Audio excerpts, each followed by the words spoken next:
Ini jajaran dari imigrasi jangan bangga dulu.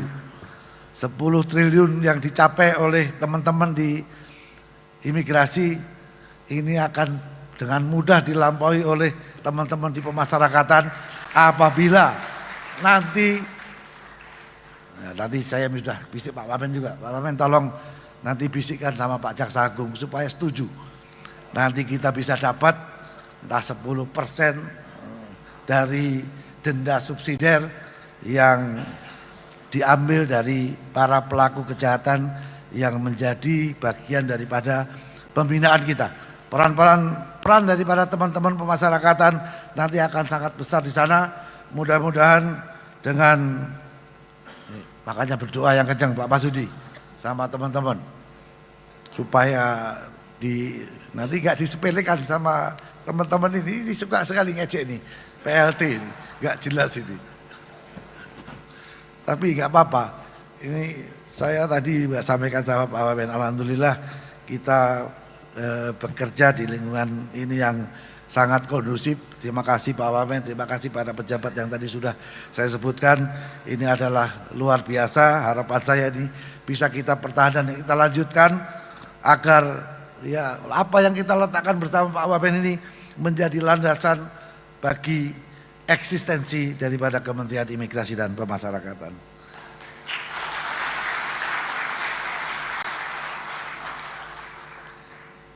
Kinerja selama 1 tahun kementerian ini bukan tanpa catatan, bahwa masih terdapat beberapa hal yang harus kita evaluasi dan perbaiki baik di bidang dukungan manajemen dan teknis keimigrasian maupun pemasyarakatan.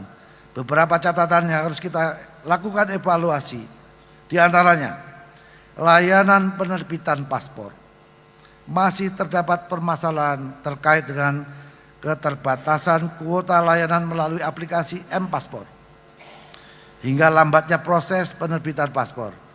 Permasalahan ini terjadi dikarenakan kapasitas layanan yang dimiliki belum sebanding dengan tingginya permintaan layanan paspor. Paradigma pemohon paspor telah berubah. Dahulu mayoritas masyarakat melakukan permohonan paspor untuk melakukan ibadah haji dan umroh. Namun saat ini adanya fenomena tingginya permintaan kebutuhan pekerja migran Indonesia di luar negeri dan berbagai kemudahan kebijakan pariwisata yang ditetapkan oleh negara-negara lain untuk menarik wisatawan dari Indonesia untuk berlibur ke sana. Kita harus melakukan evaluasi atau terobosan dan inovasi demi meningkatkan perbaikan layanan keimigrasian. Sebagaimana telah diketahui, kita membentuk 9 immigration lodge, 1 immigration point. Bahkan pada tahun 2025 berdasarkan keputusan Menpan RB, kita telah membentuk 18 kantor imigrasi baru guna mendekatkan pelayanan kepada masyarakat. Ke depan harus segera dibuat roadmap untuk meningkatkan kapasitas pelayanan keimigrasian, khususnya paspor dengan mempertimbangkan kapasitas produksi dibandingkan dengan jumlah permintaan layanan keimigrasian. Selain itu, saya juga minta dibuatkan roadmap untuk 1 jenis paspor.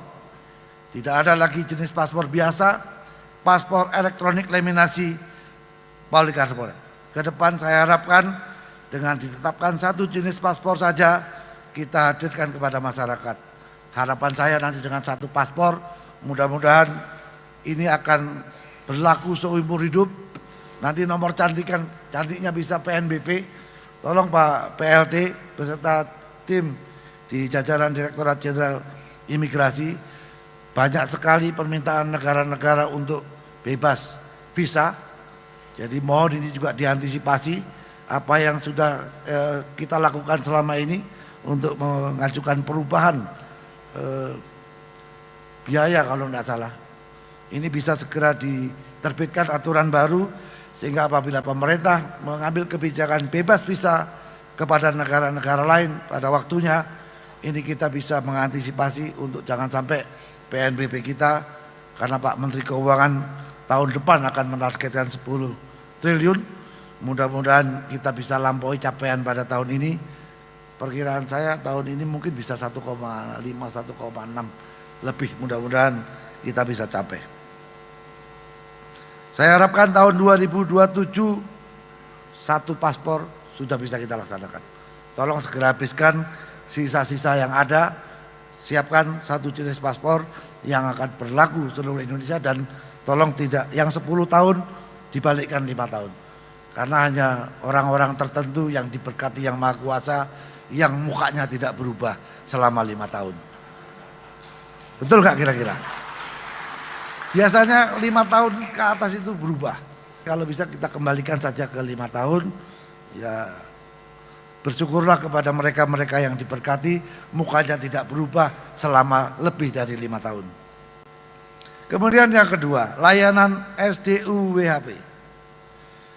Sebagaimana kita ketahui bahwa SDU WHV merupakan permintaan dari negara Australia kepada Dirjen Imigrasi untuk dapat memberikan surat dukungan dalam memberikan visa Australia terhadap 5.000 kuota pelamar yang disediakan oleh kedutaan. Meskipun pelaksanaan SDU WHV tahun ini telah menggandeng pihak Google maupun Ombudsman, namun masih terdapat kekurangan dan permasalahan kesisteman pada saat pelaksanaannya. Ke depan kita harus melakukan evaluasi dalam pelaksanaan dengan beberapa pertimbangan, di antaranya dengan pelaksanaan SDU WHV menggunakan pihak ketiga atau mengembalikan pelaksanaannya kepada kedutaan Australia.